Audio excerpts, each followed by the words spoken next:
First time जो आया बाबा जी को मैं दम करवा के गया इतों, उस तो बाद माशाअल्लाह हुण बोलती भी आ वो, सुभान अल्लाह, माशाअल्लाह तुर के भी आई है, इत्थे ऊपर भी गई आ। समुद्री से ये तशरीफ़ लाए हैं। इनकी बच्ची को, इनकी बेटी को जन्नात के असरात थे। उन जन्नात के असरात की वजह से वो ना चल फिर सकती थी, ना बोल सकती थी, ना खा पी सकती थी। तो अल्हम्दुलिल्लाह इन पर रब कायनात का करम हुआ। इन्होंने दरूद महल की वीडियो देखी, पिछले जुमातुल मुबारक को आए थे, तो बाबा जी ने इनको खुशखबरी देकर भेजा था कि इंशाअल्लाह आज दम करवाने के बाद इंशाअल्लाह आपकी बेटी बोलने भी लग जाएगी और खाना भी खाने लग जाएगी इंशाअल्लाह। तो अल्हम्दुलिल्लाह ये मेरे मुर्शिद पाक का फ़ैज़ है। बाबा जी से दम करवाने की बरकत अल्हम्दुलिल्लाह ये उस दिन से लेकर अब तक इनकी बच्ची जो चल नहीं सकती थी, हाथ से कोई चीज़ पकड़ नहीं सकती थी, जिसको समझ ले कि हर लिहाज से वो परेशान थी, और इनकी बेटी यकीन करें इस कदर मायूस थी, वो कहती रहती थी कि पता नहीं अब मैंने सही होना भी है कि नहीं होना। तो रब कायनात का इन पर करम हुआ, ये यहाँ दरूद महल में आए। तो मेरी इनसे गुजारिश है कि आप बताएं कि आप कहाँ से तशरीफ़ लाए हैं, आपकी बच्ची को क्या मसला था जो आप यहाँ दरूद महल में आए। बिस्मिल्लाहिर्रहमानिर्रहीम। मैं तहसील समुंदरी से तशरीफ़ लाया हूँ, तो मैं बाबा जी का नैट तो पढ़िया सगा।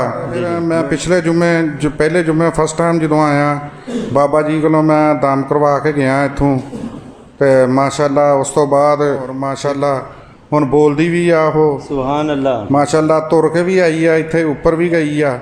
अल्लाह ताला दा बहुत करम ਜਿਹੜਾ है ਉਹਨਾਂ ਨੂੰ ਮਸਲਾ ਸੀ ਉਹ ਚੀਜ਼ ਹੱਥੋਂ ਨਹੀਂ ਸੀ ਫੜ ਸਕਦੇ, ਉਹ ਕੀ ਮਸਲਾ ਸੀ? ਹੱਥ ਮੁੱਚੜੇ ਸਨ ਉਹਨਾਂ ਦੇ, मतलब ਕੰਮਣੀਆਂ ਆਉਂਦੀਆਂ, ਕੰਬਣੀਆਂ ਆਉਂਦੀਆਂ ਸਨ ਉਹਨਾਂ ਨੂੰ। ਮਤਲਬ ਕਿ ਇਹਨਾਂ ਦੀ ਬੇਟੀ ਨਾ ਹੱਥ ਨਾਲ ਕੋਈ ਚੀਜ਼ ਫੜ ਸਕਦੀ ਸੀ, ਕੰਮਣੀਆਂ ਬਹੁਤ ਨਾ ਆਉਂਦੀਆਂ ਬੋਲ ਸੀ, ਸਕਦੀ ਸੀ ਬਿਲਕੁਲ। मतलब बोल नहीं सी हुंदा, खा नहीं सी हुंदा।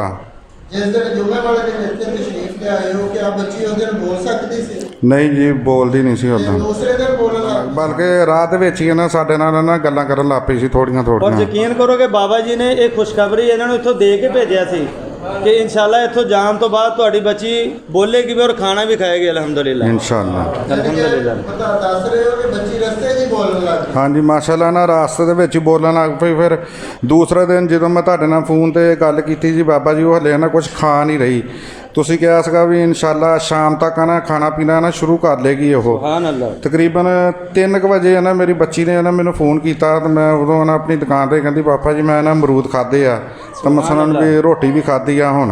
सुभान अल्लाह। अच्छा ਇੱਥੇ ਆਉਣ ਤੋਂ ਪਹਿਲੇ ਤੁਸੀਂ ਕਿੰਨਾ ਕੁ ਤਕਰੀਬਨ ਅੰਦਾਜ਼ਨ ਕਿੰਨੇ ਰਾਤ ਹੋ ਗਏ, ਤਕਰੀਬਨ ਕਿੰਨੇ ਕੁ ਪੈਸੇ ਲਾ ਚੁੱਕੇ ਸੀ? ਤਕਰੀਬਨ ਮੈਂ ਕਾਫੀ ਸਾਰੇ ਪੈਸੇ ਲਾ ਚੁੱਕੇ ਹਾਂ ਬਾਬਾ ਜੀ, ਤੇ ਸਾਈਵਾਰ ਵੀ ਜਾ ਰਹੇ ਸੀ ਦਵਾਈ ਲੈਣ ਅਸੀਂ। ਬਾਅਦ ਦੇ ਵਿੱਚ ਹੋਰ ਅਸੀਂ ਆਪਣੇ ਸਮੁੰਦਰੀ ਦੇ ਵਿੱਚ ਵੀ ਕਈਆਂ ਬੰਦਿਆਂ ਨੂੰ ਉਹਨਾਂ ਦਿਖਾਉਂਦੇ ਰਹੇ, ਤੇ ਕੋਈ ਗੱਲਬਾਤ ਨਹੀਂ ਬਣੀ। ਫਿਰ ਮੈਂ ਤੁਹਾਡਾ ਨੈਟ ਤੇ ਪੜਿਆ ਸੀ ਦਰੂਦ ਮਹੱਲ ਦਾ। ਤੁਸੀਂ ਇੱਥੋਂ ਦਮ ਕਰਵਾ ਰਹੇ ਹੋ, ਤੁਹਾਡੇ ਕੋਲ ਦਮ ਕਰਨ ਦਾ ਬਾਬਾ ਜੀ ਨੇ ਜਾਂ ਕਿਸੇ ਨੇ ਕੋਈ ਮੁਤਾਲਬਾ ਪੈਸੇ ਦਾ ਤੁਹਾਡੇ ਕੋਲ? ਕੋਈ ਨਹੀਂ, ਮੈਂ ਰਾਤ ਨੂੰ ਫੋਨ ਕਰਾਂ, ਦਿਨੇ ਕਰਾਂ, ਰਾਤ ਨੂੰ 9 ਵਜੇ ਕਰਾਂ, 10 ਵਜੇ ਕਰਾਂ, ਉਦੋਂ ਹੀ ਫੋਨ ਤੇ ਦਮ ਕਰ ਦਿੰਦੇ ਨੇ ਬਾਬਾ ਜੀ। ਸੁਭਾਨ ਅੱਲਾਹ। ਅੱਛਾ ਕੋਈ ਪੈਸਾ ਤਾਂ ਨਹੀਂ ਲਿਆ ਜਾਂਦਾ? ਨਹੀਂ ਜੀ ਇਨਸ਼ਾਅੱਲਾ ਕੋਈ ਪੈਸੇ ਨਹੀਂ ਜੀ। ਅੱਲਾਹ ਹੁਕਮ। ਤੇ ਕੋਈ ਸੁਣਨ ਵਾਲਿਆਂ ਨੂੰ, ਕੋਈ ਦੇਖਣ ਵਾਲਿਆਂ ਨੂੰ ਤੁਸੀਂ ਕੋਈ ਪੈਗਾਮ ਆਪਣੀ ਤਰਫੋਂ ਦੇਣਾ ਚਾਹੁੰਦੇ ਹੋ? ਇਨਸ਼ਾਅੱਲਾ ਮਾਸ਼ਾਅੱਲਾ ਜੀ ਬਾਬਾ ਜੀ ਬਹੁਤ ਨੇਕ ਬੰਦੇ ਨੇ, ਅੱਲਾਹ ਤਾਲਾ ਨੇ ਉਹਨਾਂ ਦੇ ਹੱਥ ਦੇ ਵਿੱਚ ਸ਼ਿਫਾ ਦਿੱਤੀ ਆ। ਇਨਸ਼ਾਅੱਲਾ ਇੱਦਾਂ ਹੀ ਆ ਨਾ ਬਾਬਾ ਜੀ ਦਾ ਫੈਜ਼ ਚੱਲਦਾ ਰਹੇ, ਲੋਕ ਫੈਜ਼ ਹਾਸਲ ਕਰਦੇ।